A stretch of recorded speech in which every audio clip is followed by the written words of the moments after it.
ఇంకా రావటం లేదేంటిది? టైం అయిపోతుంది. ఛ! ఛ! ఒక్క నిమిషం రాకు.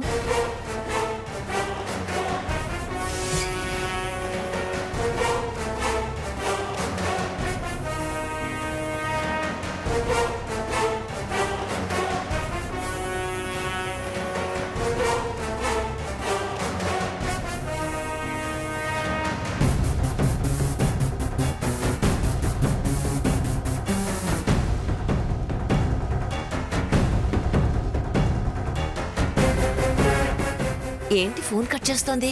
ఏమై ఉంటుంది?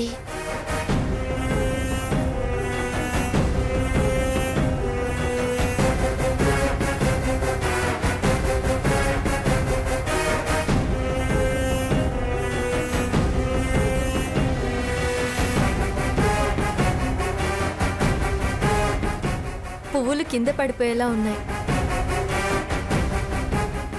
అయ్యో, ఒక పక్క టైం అయిపోతోంది.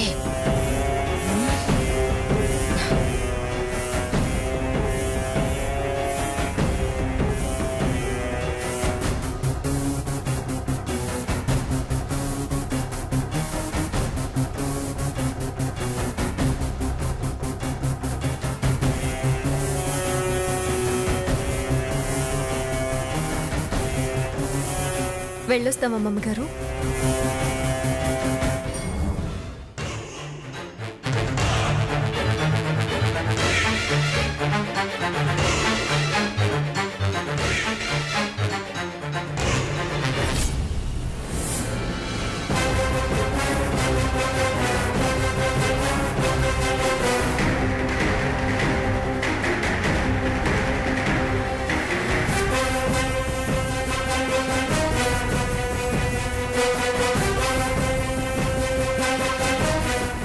ఏమండి, మొదట్లో నేనేమో అనుకున్నాను.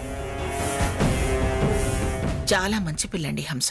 మరి తను రాజవంశంలో పుట్టింది కదా. కన్న తల్లిలా మహోన్నతిని ఎంత బాగా చూసుకుంటుందండి. తల్లి పోవటం ఒక దురదృష్టం గాని హంస వాడికి తల్లిగా రావడం వాడి అదృష్టం.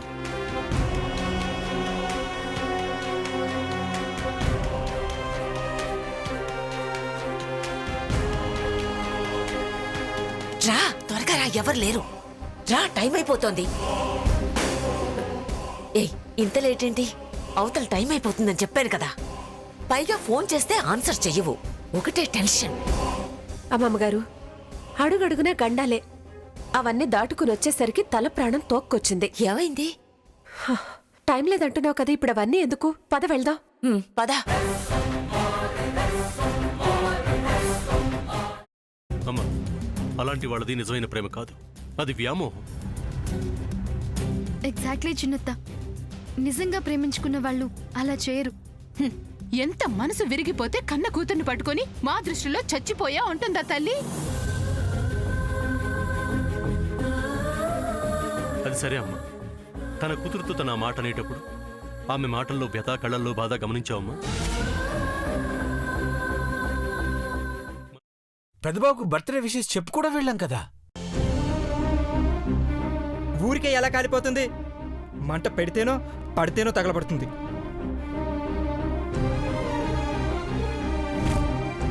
కరెక్ట్ చిన్నబాబు, నీకొచ్చినట్టే నాకు డౌట్ వచ్చింది. పార్వతే షర్టును తగలబెట్టిందనుకుంటా.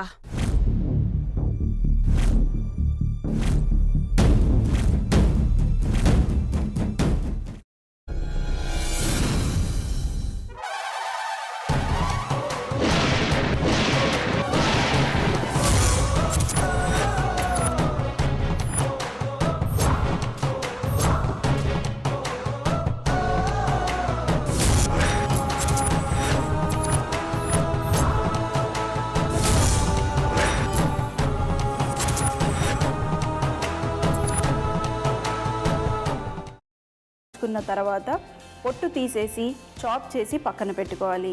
ఒక ప్యాన్లో కొద్దిగా నూనె వేడి చేసి అందులో ఆవాలు, మినప్పప్పు, శనగపప్పు, కరివేపాకు, సన్నగా తరిగి పెట్టుకున్న ఉల్లిపాయలు వేసుకుని 1 నిమిషం పాటు వేయించుకోవాలి. ఆ తర్వాత కాల్చి కట్ చేసి పెట్టుకున్న వంకాయని కూడా అందులో వేసుకుని బాగా మిక్స్ చేసి బౌల్లోకి ట్రాన్స్ఫర్ చేసుకుని అందులో తగినంత చిక్కటి పెరుగు లేదా పల్చటి పెరుగు వేసుకుని మిక్స్ చేసి అన్నంతో కానివ్వండి, చపాతీతో కానివ్వండి సర్వ్ చేసినా చాలా బాగుంటుంది.